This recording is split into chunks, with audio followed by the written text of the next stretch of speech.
നല്ലൊരു വെയിലൊക്കെയുള്ളൊരു ദിവസം ഒരു ചെറിയ മഴയും കൂടി വന്നാൽ നമ്മുടെ നാട്ടിലൊക്കെ പഴയ മുത്തശ്ശിമാരൊക്കെ പറയും ഇന്ന് കുറുക്കൻ്റെ കല്യാണമാണെന്ന് തോന്നുന്നുവെന്ന്.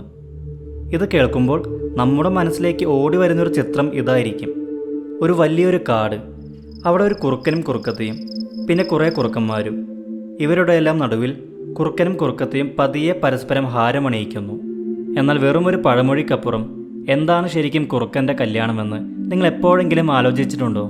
ഈ ഒരു വിഷയത്തെപ്പറ്റി പറഞ്ഞു തുടങ്ങുന്നതിന് മുമ്പ് അക്കീറ കുറുസോവയെ പറ്റി പറയണം.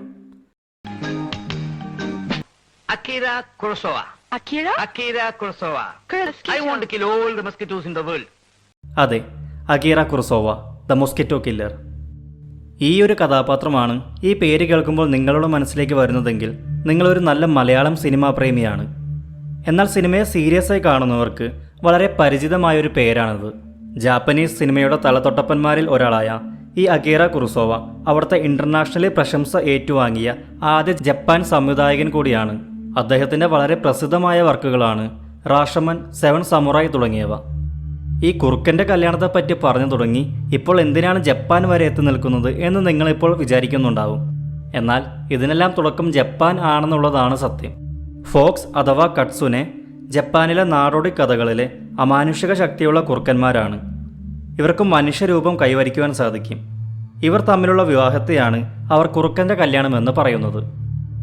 മനുഷ്യനെ ഇവർ അടുപ്പിക്കാത്തത് കൊണ്ട് മഴയും വെയിലും ഒരുമിച്ച് വരുന്ന സമയങ്ങളിൽ ഇവർ വിവാഹം നടത്തുന്നു.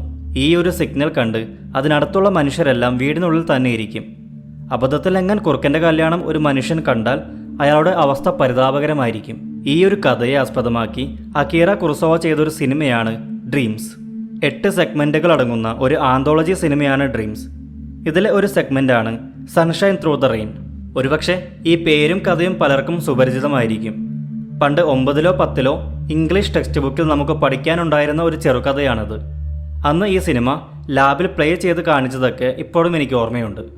ഒരു ദിവസം നല്ല മഴയും എന്നാൽ അല്പം വെയിലുമുള്ളൊരു നേരം ഒരമ്മ തൻ്റെ ചെറിയൊരു കുട്ടിയോട് പറയുന്നു, ഇന്ന് നീ പുറത്തിറങ്ങരുത്, കുറുക്കൻ്റെ കല്യാണം നടക്കുന്നുണ്ടാവും അവിടെ, അവർക്കത് ഇഷ്ടമാവില്ല. എന്നാൽ തീരെ അനുസരണയില്ലാത്ത ഈ കാര്യം കേട്ട് ചെറിയ കൗതുകമെല്ലാം തോന്നിയ കുട്ടി അടുത്തുള്ള ഒരു കാട്ടിലേക്ക് പോകുന്നു. അവനങ്ങനെ ആ കാട്ടിൽ നടക്കുമ്പോൾ എന്തോ ഒരു ശബ്ദം കേട്ട് ഒരു മരത്തിൻ്റെ പുറകിൽ ഒളിച്ചിരിക്കും. അപ്പോഴാണ് കുറെ കുറുക്കന്മാർ ദൂരെ നിന്ന് വരുന്നത് അവൻ കാണുന്നത്.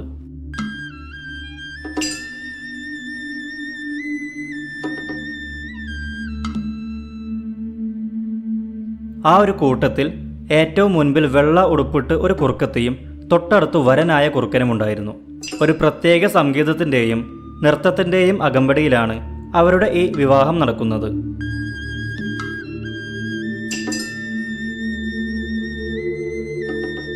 ഇത് കണ്ട് പെട്ടെന്ന് ഈ കുട്ടി അവിടെ നിന്ന് ഓടിപ്പോകുന്നു. ഇത് കുറുക്കന്മാർ കാണുകയും ചെയ്യുന്നു. വീട്ടിലെത്തിയ മകനെയും കാത്ത് ഇതെല്ലാം പറഞ്ഞ അമ്മ അവിടെ നിൽക്കുന്നുണ്ടായിരുന്നു. അവർ കുട്ടിയെ വഴക്കു പറഞ്ഞതിന് ശേഷം ഇങ്ങനെ പറയും, നീ ഒരിക്കലും കാണാൻ പാടില്ലാത്ത ഒന്നാണ് കണ്ടത്. നിന്നെ വീട്ടിലേക്ക് കയറ്റുവാൻ എനിക്കിനി കഴിയില്ല. ദേഷ്യം വന്ന ഒരു കുറുക്കൻ ഈ കുട്ടിയെയും തേടി വീട്ടിൽ വന്നിരുന്നു. അവർ ഒരു കത്തി അവിടെ ഏൽപ്പിച്ചു. ആ ഒരു കത്തി ഈ അമ്മ ആ മകന് നൽകിക്കൊണ്ട് പറയും, നീ ഈ കത്തി ഉപയോഗിച്ച് സ്വയം മരിക്കണം. അങ്ങനെയാണ് കുറുക്കന്മാർ വന്നു പറഞ്ഞത്. നീ ഒരു കാര്യം ചെയ്യ്, ഈ ഒരു കത്തിയുമായിട്ട് കുറുക്കന്മാരുടെ അടുത്ത് ചെന്ന് മാപ്പ് അപേക്ഷിക്കുക. എന്നാൽ മാത്രമേ നിന്നെ എനിക്ക് വീട്ടിൽ കയറ്റാൻ കഴിയുള്ളൂ. പക്ഷെ കുറുക്കന്മാർ അങ്ങനെ ആർക്കും മാപ്പ് കൊടുക്കാറുമില്ല. അമ്മയുടെ ഈ വാക്കുകൾ കേട്ട ആ കുട്ടി അല്പം പേടിയോടെ തിരിച്ചു ചോദിക്കും, ഞാൻ എവിടെയാണ് ഈ കുറുക്കന്മാരെ കണ്ടുപിടിക്കുക? എങ്ങനെയാണ് അവരെ കണ്ടുപിടിക്കുക? അപ്പോൾ അമ്മ പറയും, ഇതുപോലെയുള്ള ദിവസങ്ങളിൽ ആകാശത്ത് മഴവില്ലുണ്ടാകും. അവർ ആ മഴവില്ലിനടിയിലാണ് താമസിക്കുക. ഇതും പറഞ്ഞ് വീടിൻ്റെ വാതിൽ അമ്മ കൊട്ടിയടയ്ക്കും. ഇനി എന്ത് ചെയ്യണമെന്നറിയാതെ ആ ബാലൻ ആ കത്തിയുമായി കാട്ടിലേക്ക് പോകും. ദൂരെ ഒരു താഴ്വരയിൽ 7 വർണ്ണങ്ങളുമായി മഴവിൽ തെളിഞ്ഞു നിൽക്കുന്നത് അവൻ കാണും.